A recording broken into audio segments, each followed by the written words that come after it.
Bakit naging vulnerable ang ecosystem ng isang Pinoy? Number one, dahil sa kultura, karamihan ng mga kakilala ko, walang talagang ipon at emergency fund. 7 out of 10 Pinoys, walang naitatabi. Isang emergency lang, may nagkasakit, aksidente, naku, nawalan ng work. Boom, utang na agad.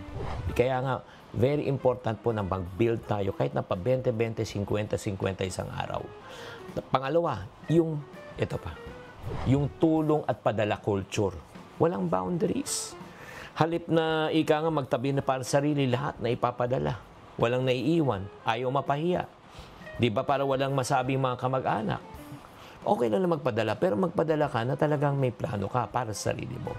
Pangatlo, dahil sa low financial literacy, di ba? Hindi naturuan Sa totoo lang, sa school, hindi naman talaga tayo naturuan kung paano mag-ipon, mag-manage, magpalaki ng pera. Tinuruan lang tayo kumita at mag-shopping agad. Kaya nga napakalaga po na habang bata pa, matuto na po tayo. Pang-apat na dahilan kung bakit nanganganib ang ating kita parati, dahil nga, yung parang mentality na basta makaraos, may awa ang Diyos. Yes, may awa ang Diyos, pero nasa tao ang gawa pa rin. Wala tayong long-term plan. Ang gusto lang natin yung araw-araw. Di ba? Kung magkano pumasok, yun din ang ginagastos. Kailangan po from a short-term way of thinking, kailangan mag-isip na tayo ng long-term. And panglima, dahil talaga sa sistemang medyo hindi maganda. Yung parang systemic na rin po, yung nangyayari po sa atin. Ano yung systemic na problema po natin?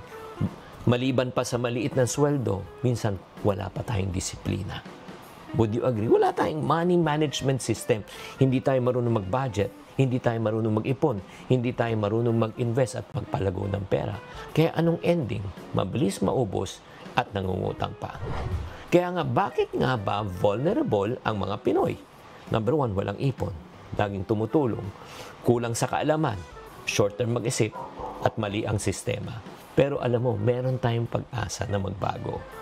Paano tayo magbabago? Kailangan matuto ka at maging disiplinado. Tatandaan, walang maghihirap na Pilipino kung marunong silang magtipid at magdagdag ng kita.